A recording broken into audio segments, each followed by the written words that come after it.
So I've got my little flying saucer here that I've already painted up, and I got some of this Das clay stuff. My plan is to sort of build up a kind of landscape on this piece of card and then cut the piece of card out with like a Stanley knife or something, so it's got a kind of base to sit on. And I'll just sort of build up a kind of landscapey structure as if the UFO's gone in. That's the plan.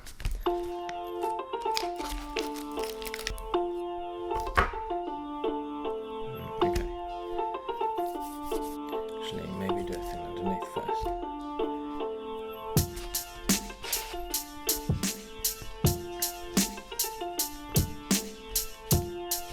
That maybe.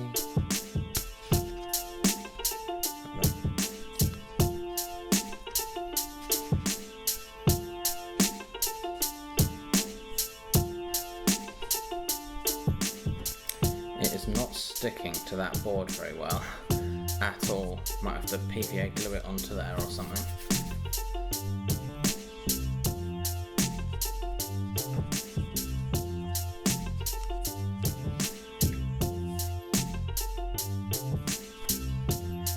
Yeah, it's not budding well. Stickiness. Not adhering. We need to put some more water.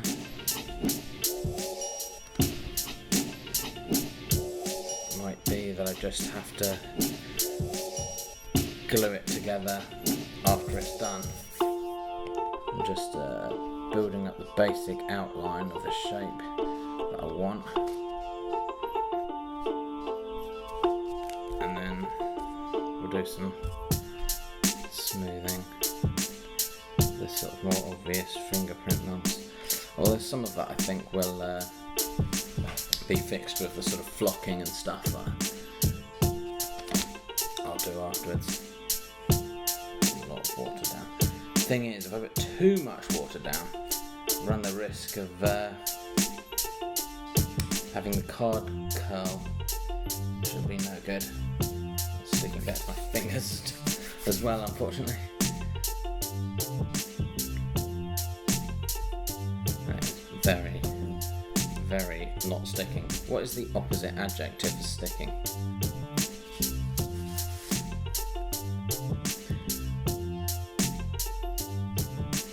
I have no idea.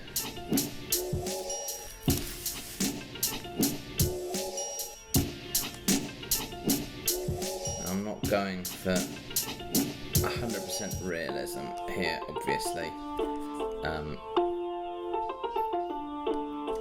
At the same time, I don't want it to look like a child is made out of Play-Doh. I think that looks pretty good. Looks okay. Maybe it's good enough for the moment. Maybe I should add one more little bit to the groove, maybe. Hopefully that at least gives the distinctive impression of a UFO crash, especially once I paint it up and stuff. So, as this is air drying clay, what I need to do now is leave it to dry in the air,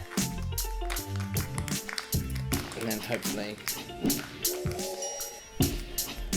I can get on to the next part of the process, which probably might be gluing it down, or it might be cutting it out if things have gone better than I expect.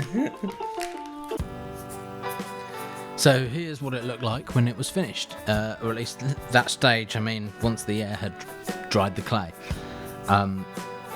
What you can't really see in this picture is that it had been a bit too wet, and so the edges of it were curling up, especially if I was going to cut it out. It would have that kind of curl up at the edge, which would be a bit of a problem, because as I'm sort of opting for something that can be put onto the layout and taken off, a bit like a sort of board game piece, the edges not being flat will draw even more attention to the fact that it's not fully merged into the landscape. Because right now I don't really have the space to do something permanent. But maybe in the future, who knows? But for now, it's going to be kind of placed on it, so it curling up at the edges is going to be a problem. So what I did is I just wet it on the other side especially, and put some weights on it so it would flatten it, and left it like that overnight to dry out in that position. And once it was dry, I cut it out and then painted it. The colours look quite bright here, but in real life they're somewhat more muted. So the next step was to get some kind of flocking or something to make it a bit more realistic, give it a bit of texture. And rather than buy some commercially available flocking, I decided to make some myself. And I'd heard that you could use coffee grounds, and as luck would have it, my girlfriend had been saving coffee grounds for some sort of garden use, but she said I could have them. And so I got a big bunch of coffee grinds, but I was slightly concerned about them as they were sort of food items. They could potentially go rotten, or get some sort of like mould could grow on them, which I didn't want my layout getting a mould infestation. So I decided a good way to sort of combat this would be to get some Dettol and soak them in that Dettol overnight. And once that was done and I dried them out fully, which took a couple of days, not the drying but the whole process to get to that point of this flock, I then got some just green acrylic and mixed it up and left it to dry. Now the problem was, once I got to this stage, I didn't mix paint with all of it, so I had some of the ordinary coffee grounds left over, which looked to me like they'd make some really convincing earth. But the ones which were mixed with the green paint, the colour was very dark. It's very dark, and it doesn't show up that well on here, but I think it's way too dark to be used as like grass flocking. I'm not going to chuck it away. Maybe it could be used sort of like leaves on a bush or something, possibly. I'll have to see, but the colour was way too dark, so I needed to go back to the drawing board on that one. And so I'd heard of another substance which was slightly less free, which I could possibly use to make my own flock, and that was cat litter. So I bought this big bag of cat litter, and I took some cat litter and I just soaked it in water overnight. And the thing about cat litter is basically it seems to be compacted sawdust that already has like a kind of antibacterial thing inside it. So I didn't need to worry about that. So I soaked it in water overnight and sort of broke it up. Then I needed to sort of toast it in the oven to get it into a sort of dry state. But I realised at that point a lot of the sort of flakes of sawdust were quite a lot larger than I think I would need for Engage. So I decided to use a sieve to get rid of the larger chunks. And then basically followed the same process I did with the coffee grounds, mixed it with some green paint, a little bit less green paint than I used before because I wanted it to be lighter, because I'm trying to sort of match the colour of my grass mat, which is quite a pale yellowish green. So I tried to imitate that with the paints, and I'm pretty happy with the outcome. I think it looks like pretty decent flock in the end. We'll have to see how it looks on the model. So I just put some PVA glue on the brown section there where the earth is sort of more exposed, because I figured I'd do like a layer of the earth flocking first, and then I sprinkled the coffee ground flock, the one that didn't have the paint in obviously, onto it, and then waited for it to dry, and then tapped off the excess, and then I was ready to do the same to the green parts with the cat litter flock.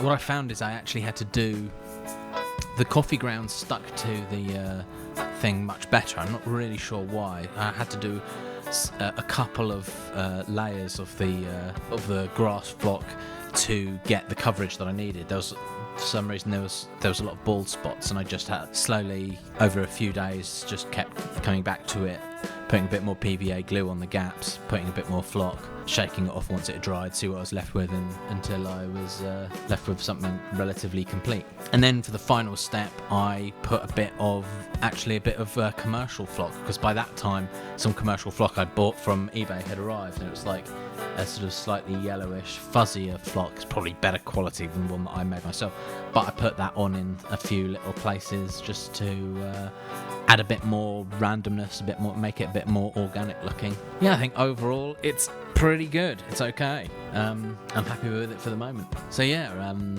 thanks for watching. I hope you got something out of my flying saucer crash building journey. All I need next, I suppose, is I want to get some little guys in hazmat suits. I've been searching sites for that, maybe a sort of military contingency. I haven't really found much yet. If anyone has any advice on where to find a sort of N-gauge scale military cleanup operation, especially the figures, that would be awesome. Please comment it below and let me know if you know where I should look for one. And if you want to continue following me on my journey as I build this layout, then just subscribe for more videos, which will be coming out relatively as regularly as I can manage it. Bye.